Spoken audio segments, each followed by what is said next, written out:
토요일 새벽 기도회 시작합니다. 신앙 고백합니다. 나는 전능하신 아버지 하나님 천지의 창조주를 믿습니다. 나는 그의 유일하신 아들 우리 주 예수 그리스도를 믿습니다.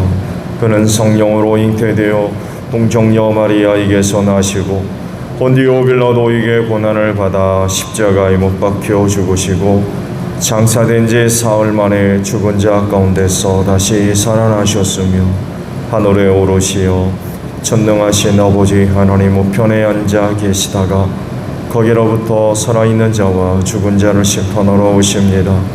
나는 성령을 믿으며 거룩한 공교회와 성도의 교제와 죄를 용서받는 것과 몸의 부활과 영생을 믿습니다. 아멘. 찬송가 312장 우리 부르시죠.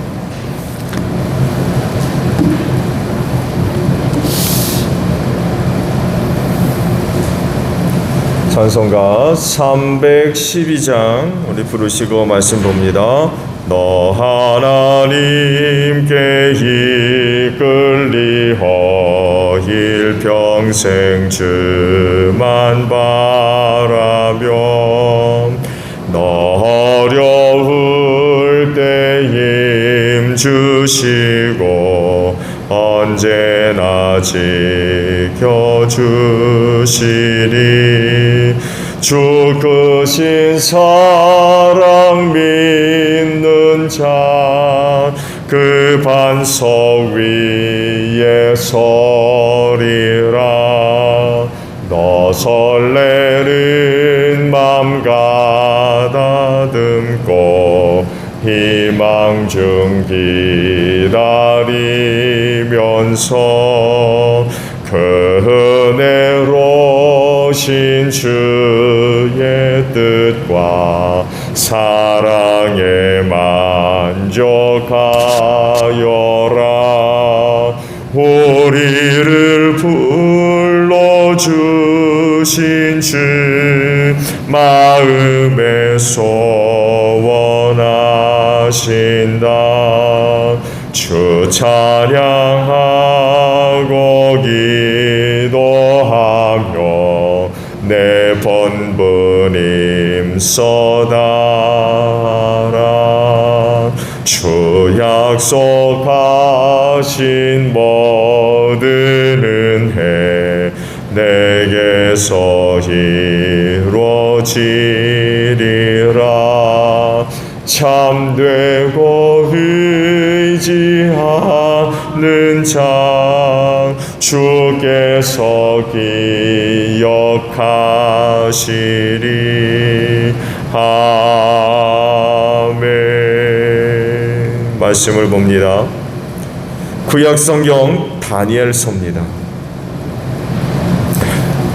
두꺼운 성경 1420페이지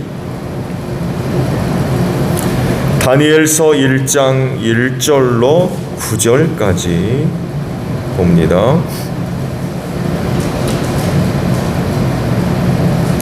다니엘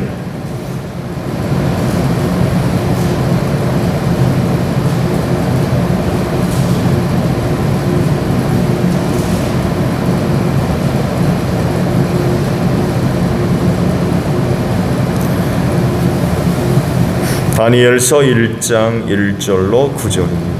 유다의 여호야김 왕이 오른 지 3년이 되던 해에 바벨로니아인 느부갓네살 왕이 예루살렘으로 쳐들어와서 성을 포위하였다.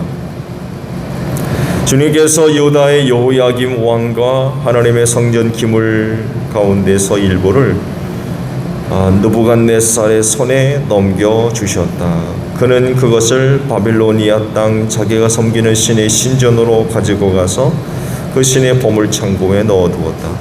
그때 왕이 아스브나스 환관장에게 명령하여 이스라엘 백성 특히 왕과 귀족의 자손 가운데서 몸에 흠이 없고 영모가 잘생기고 모든 일을 지혜롭게 처리할 수 있으며 지식이 있고 통찰력이 있고 왕궁에서 왕을 모실 능력이 있는 소년들을 데려오게 하여서 그들에게 바빌로니아의 언어와 문학을 가르치게 하였다. 또한 왕은 왕궁에서 날마다 일정한 양을 정해서 음식과 포도주를 그들에게 공급하도록 해주면서 3년 동안 교육시킨 뒤에 왕을 모시도록 하였다. 그들 가운데에는 유다 사람인 다니엘과 하나냐와 미사엘과 아사랴가 있었다.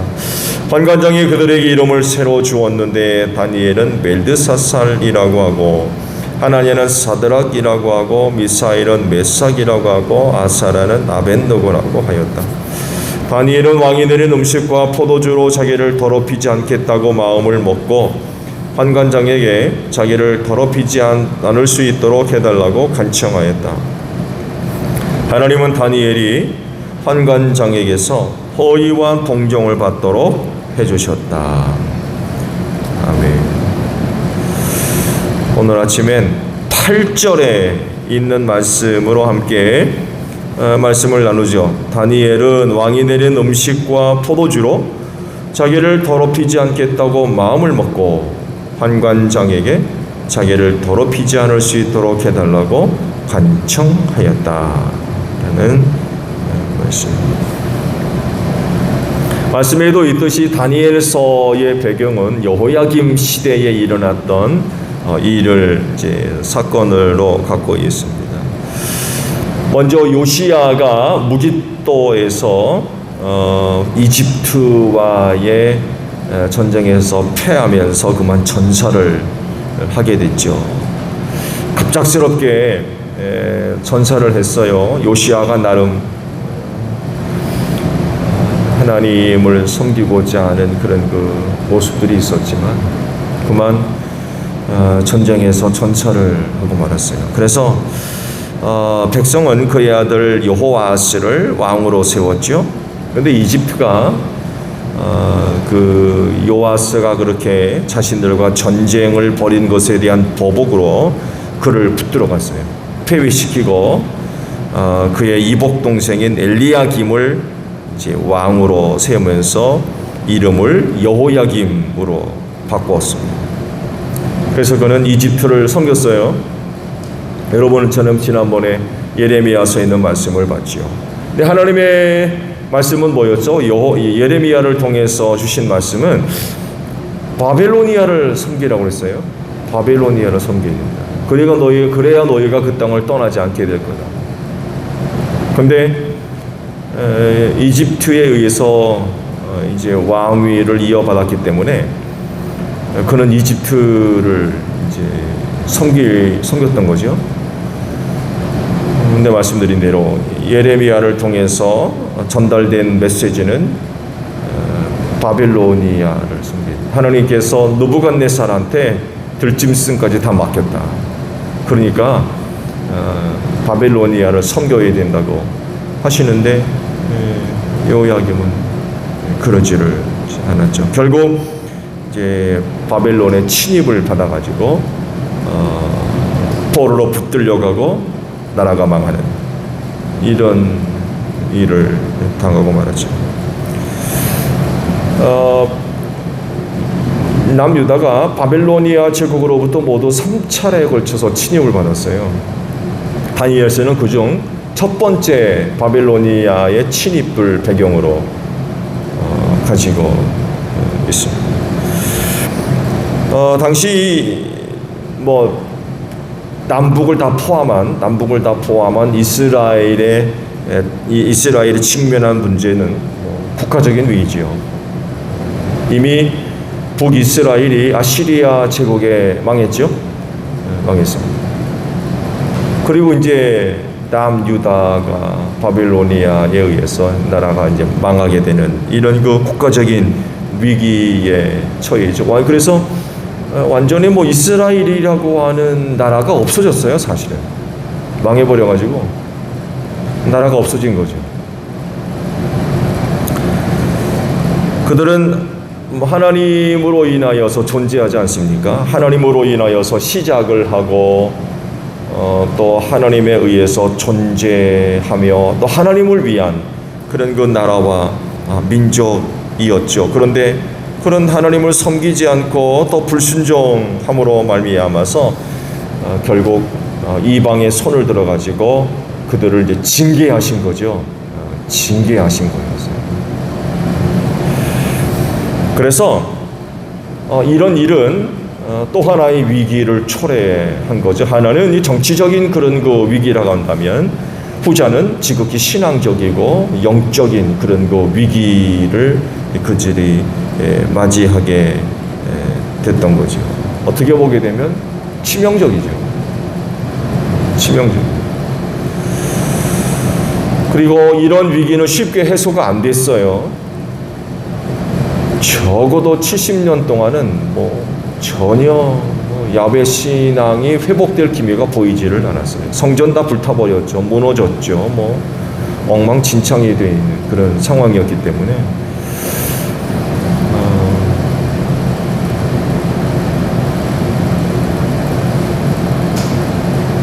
제2차 성전이 새롭게 건축되기 전까지 이스라엘에게 있어서 야훼 신앙은 완전히 무너져버린 그런 상황이었죠.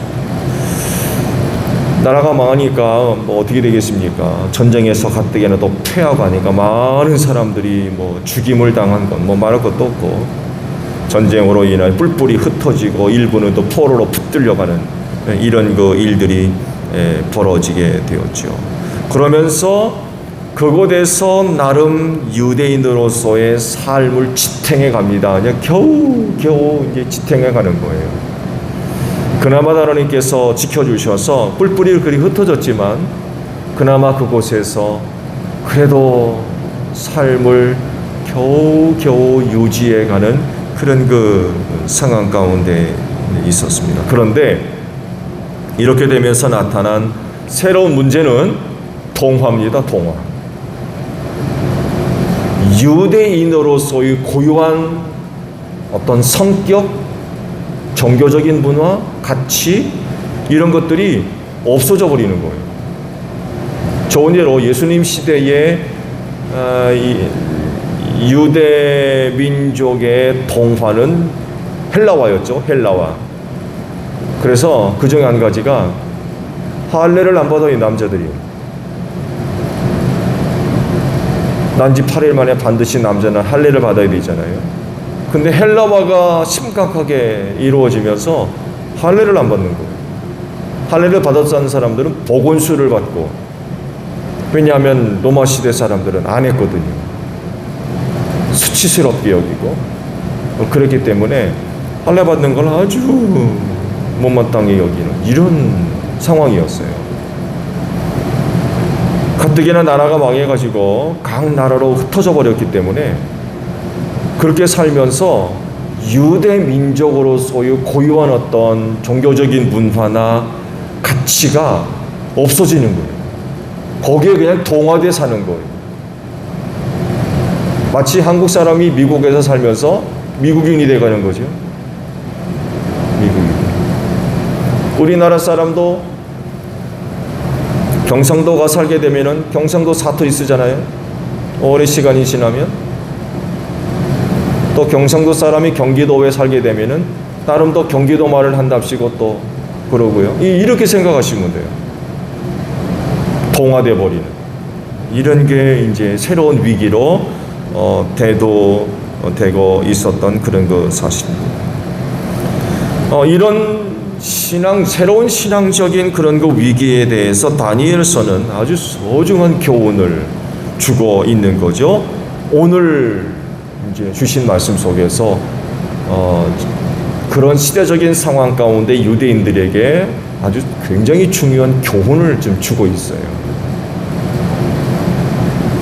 이런 맥락으로 오늘 주신 말씀을 보시면, 오늘 주신 말씀이 지금 다니엘서가 뭘 이야기를 하려고 하는지 금방 알아챌 수가 있어요. 바벨로니아 1차 침입 때에 이제 포로로 이제 붙들려간 4명의 유대 소년들에 대한 이야기가 이제 소개되고 있죠. 이방 문화로의 동화라는 그런 신앙적인 위기 앞에서 귀한 교훈을 주고 있죠. 왕의 명령을 따라서 4명의 소년들이 선택을 받죠. 어떻게도 보게 되면 그들은 행운합니다. 행운함. 나라가 망한 상태에서 뭐 미래가 보장됩니까? 그렇잖아요. 평생을 노예로 살아야 돼요. 노예. 근데 그런 가운데 왕의 정책에 따라서 선택을 받았다라고 하는 건 이건 정말 개천에서 용난 거죠. 최악의 상황 속에서 정말 출세기를 얻은 거죠. 길이 열린 거죠. 이런 일이 없다고 하면 뭐 평생을 정말 뼈 빠지게 일만 하다가 정말 이름도 없이 죽을 수밖에 없는 그런 신세였는데 그 4명의 소년들에게는 정말 뭐 길이 열린 거죠. 그런데 왕의 명령을 거절해요. 이건 곧 이방으로서의 동화되는 것을 거절하는 거예요. 그런 길이 열리면 얼른 적응을 해가지고 그 길을 계속 따라가고 그래야 되는데 나 못하겠다는 거죠. 나 못하겠다. 스스로 굴러 들어온 걸 걷어차는 이런 주 형세라는 거죠. 왕이 내린 음식과 포도주로 더럽힐 수 없다 라는 마음을 가졌다고 그래요. 대단한 모습입니다. 이게 쉬운 게 아니에요.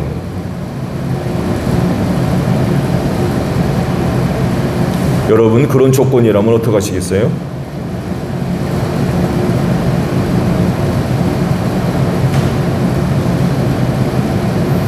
여러분의 자녀들이 이런 상황이라면 뭐라고 교육시키겠습니까?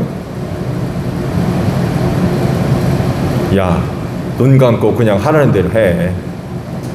그럴 겁니까? 아니면은 오늘 말씀과도 같이 그러시겠습니까? 나 자신으로서 혹은 자녀를 데리고 있는 부모로서 이런 상황이라고 하면 뭐라고 하시겠어요?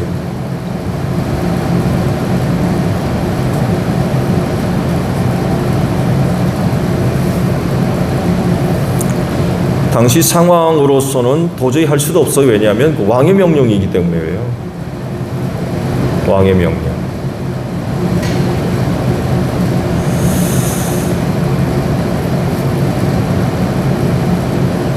그들이 왕이 내린 명령을 거절한 가장 큰 이유는 그 음식들이 우상 신전에 바쳐졌던 것들이었어요. 사실은. 그러니까 먼저 자기들이 섬기는 신에게 드려진 다음에 나온 음식들이었어요. 산지에서 직접 공급된 그런 음식들이 아니라 먼저 신전에 들어갔다 나온 음식들이었어요. 종교적인 그런 거 의미로 본다면 전혀 정말 율법적으로는 뭐 입에 댈 수도 없고 만질 수도 없는 거죠. 부정하게 되니까.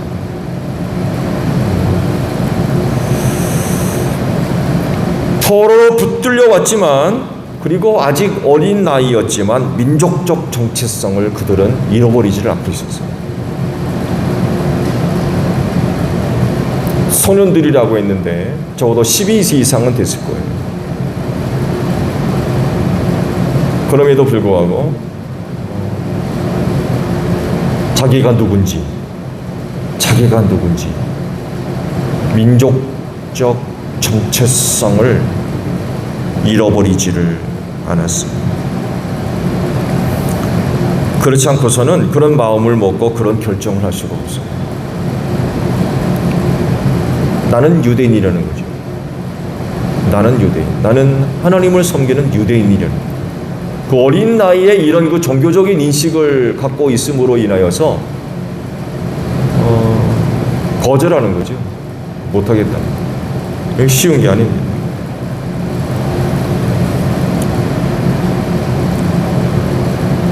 이런 다니엘과 3명의 4명의 그 친구들이 보여주는 모습이 바로 말씀을 드린 대로 각 지역으로 뿔뿔이 흩어져서 살고 있는 같은 동족 유대인들에게 굉장히 중요한 그런 그 신앙적 교훈을 지금 주고 있는 거예요.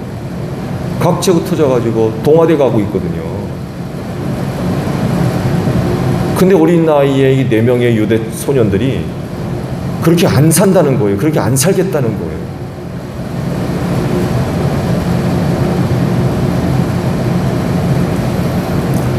또 하나의 중요한 것은 하나님께서 환관장의 마음을 움직여 주셨어요. 환관장의 마음을 움직여 주셔서 그를 통해서 호의와 동정을 받게 했다고 그러세요.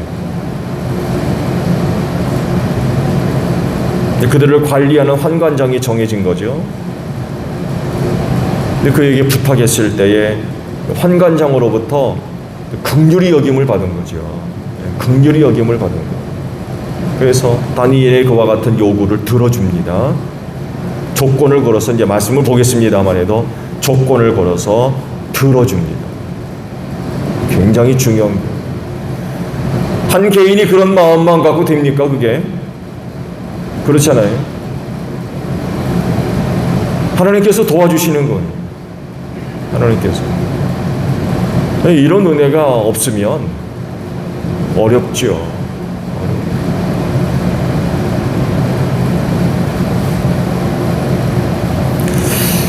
당시 일어났던 이런 신앙적인 위기는요, 그 당시 유대인들에게만 일어나는 문제가 아니라는 걸 여러분 잘 아실 겁니다. 오늘날에도 동일하게 나타나는 문제들입니다. 즉 그리스도인으로서 합당하게 생활해야 될 문제들을 지금 지적하고 있기 때문에 그렇습니다. 그리스도인은 과거 세상에 속했던 세상 사람이었어요. 죄 가운데 태어나서 죄인이었고 죄짓고 살다가 죄로 인하여서 망할 수밖에 없는 그런 사탄의 자식들이었어요. 그랬던 우리를 구원해 주시려고 예수 믿게 하시고 주의 이름을 부르게 하시며 하나님의 자녀 삼아 주셨거든요. 그렇다고 하면 이젠 구원받은 하나님의 자녀답게 살아야 되겠죠? 자녀답게. 세상 속에 살아가지만 더 이상 세상에 속한 사람이 아니라는 거예요. 다니엘이 포로로 붙들려갔지만 그는 바벨로니아 사람이 아니에요.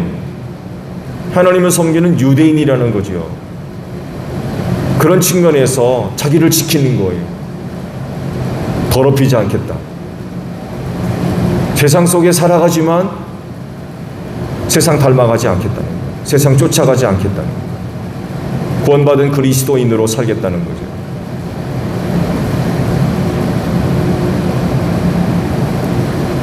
다시금 세상으로 돌아가서 세상에 동화돼 버리는 예수 이름을 부르는데 이 세상 사람인지 그리스도인인지 구분이 되지를 않는 거예요.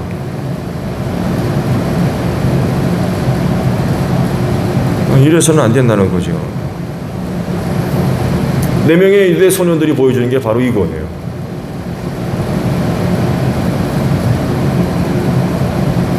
네 명의 유대 소년들과 같이 신앙인으로서 깊은 자기 인식, 내가 누구냐는 거죠. 도대체 내가 누구냐, 이런 자기 인식을 갖고 순간순간 결단을 갖는, 결단을 내리는 그런 그 생활들이 요구되고 있다는 거죠. 예수 믿는 사람으로서, 구원받은 사람으로서, 천국 백성 된 자로서, 또 하나님의 자녀 된 자로서 이런 때 나는 어떡하겠니?